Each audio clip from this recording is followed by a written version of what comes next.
はい、完成しました。我ながらめちゃくちゃかっこいいのでは。はい、今から明日と明後日秋葉で展示があるので、前日にね納品しに行きたいと思います。では今から秋葉原に行ってきます。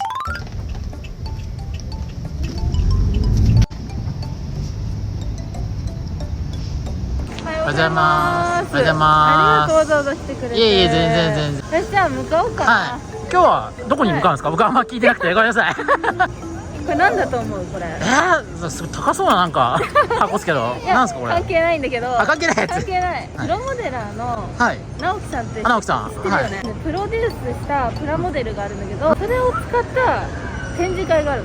ジオラマとか各々のプロモデラーさんが作った作品を展示するみたいな。これが展示されるんですか？なんと40人ぐらいのすごい有名なモデラーさんが選ばれたんだけど、その中になんと東雲も40分の1選ばれました。めっちゃ嬉しい。これね、ウィッグの箱。ウィッグの箱なんですね。ちょうどいいやつがあったんですね。早速歩きながらで申し訳ないんですけど、どんなの作ったんですか？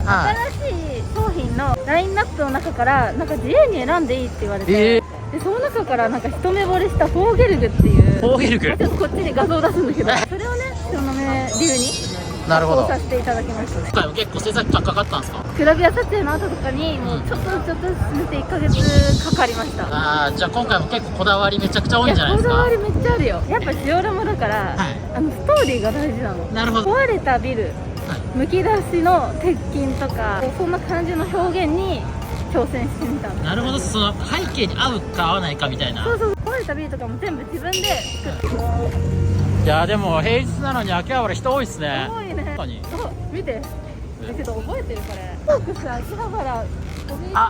これあれですね。大学論。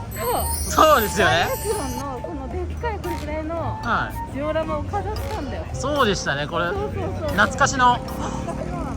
いろんな思い出があるかも。そう。ここだ。ここで？ここではね、もういろんな発売イベントをね、させていただいてね、子さんの人はわかるかなって。そうですよ。もうここがね、秋葉のドンキで、なんか東雲が高校生の時とかに AKB 流行ったじゃん。ここに行ってなんか AKB っぽいコスプレとか買って。買ったんすか？買った。で友達とそれ着て歩いてた。なかなか濃い青春時代を送ってるんですね。ここが2家ですね。お、着いた。おお。これですよ、これ。でかっ。でかいね。素晴らしいね。まあいいツーショットで。行きましょう。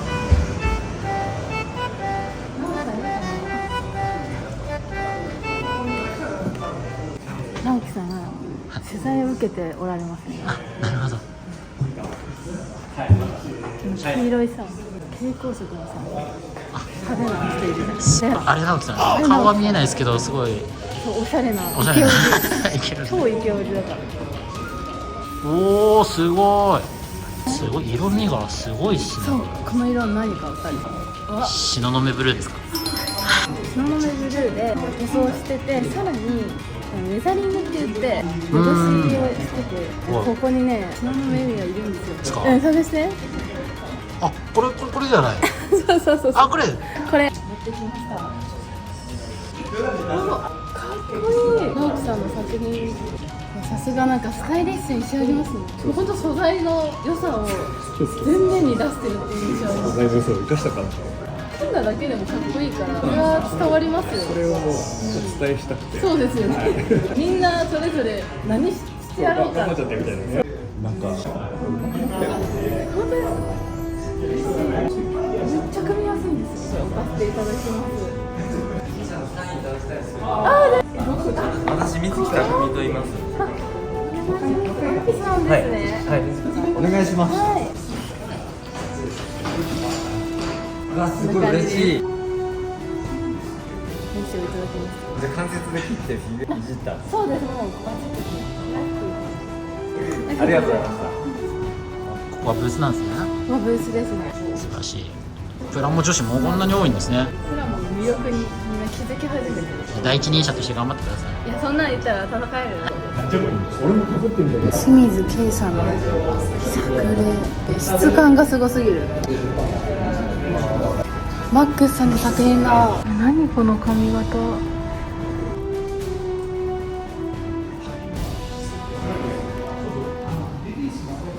明は作ったのはこれね。フォーギルギ。かっこいいからかっこいいですよね。はい、ではここからは東雲が制作パートを解説していきます。最後にかっこいい映像があるので見てね。まずはパチパチ組んでいきます。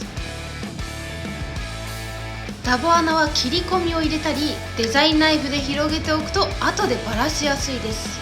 コメント欄でよく後でバラすのになぜわざわざ1回組むのか聞かれるんだけど、やっぱり1回組んだ方が改造したいポイントを確認できたり塗装のプランを立てられるので、自分はいつもそうしてます。あっという間に完成。とても組みやすかったです。フィギュアもついてますね。これはジオラマのアイデアが湧いてくる。ここからはいきなり派手にダメージ加工を入れていきます。ハンダゴテで溶かしたりヤスリで傷を入れたり、こういうミリタリー色強い機体はどうしても傷だらけにしたくなりますね。フィギュアは改造してひざまずいた東雲にしました。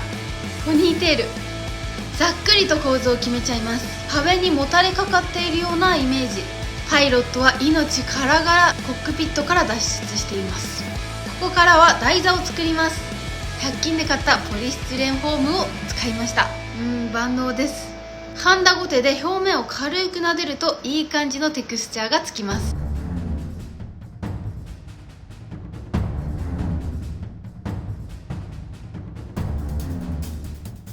真鍮線でむき出しの鉄筋を表現したり、溶剤をスパッタリングしてコンクリートっぽくしてます。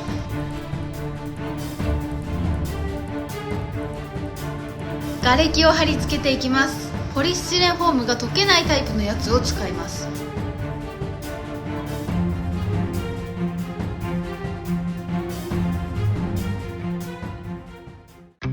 ここからは大好きな塗装。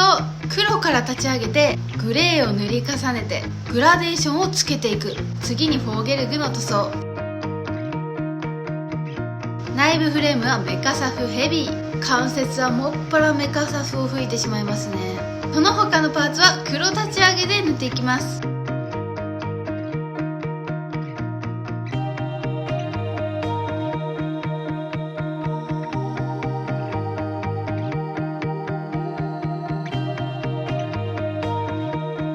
メインカラーは東雲がプロデュースした東雲ブルー。我ながらとてもいい色だ。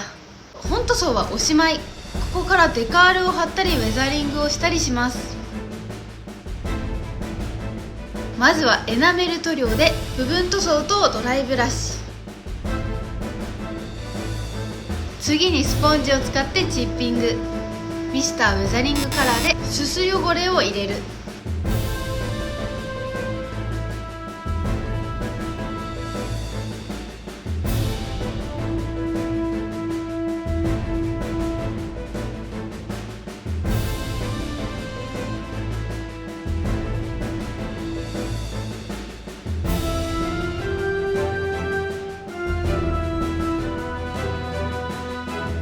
最後に台座の木材にニスを塗って完成。では完成動画をどうぞ。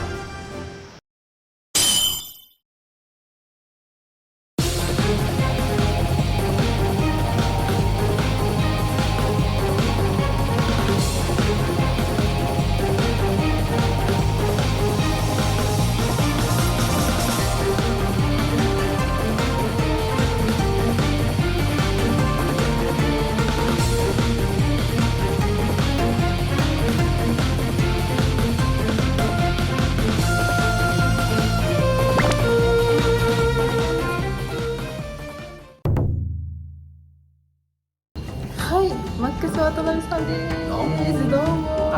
商品の設定って48分の1のスケールなんだけど、こう組んでるうちにこれ人乗るんじゃないの？35分の1が乗ったら面白いんじゃないの？次パワードスーツみたいに乗っててくれるのギリギリいけそうだったんで、絵的にも人の目を引けるようになるから最初に目に飛び込んできたのが、あ、人いると思って。特にね模型好き嫌い関係なくはい。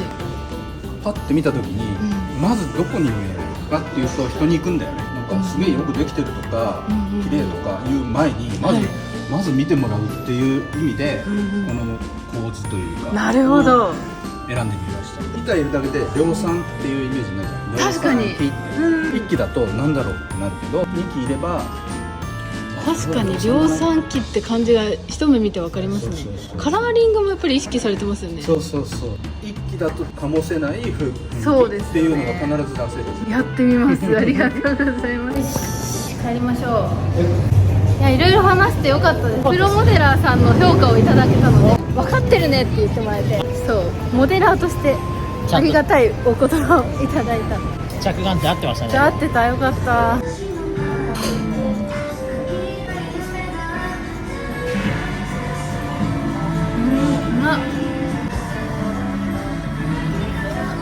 はい、いただきましょう。はい。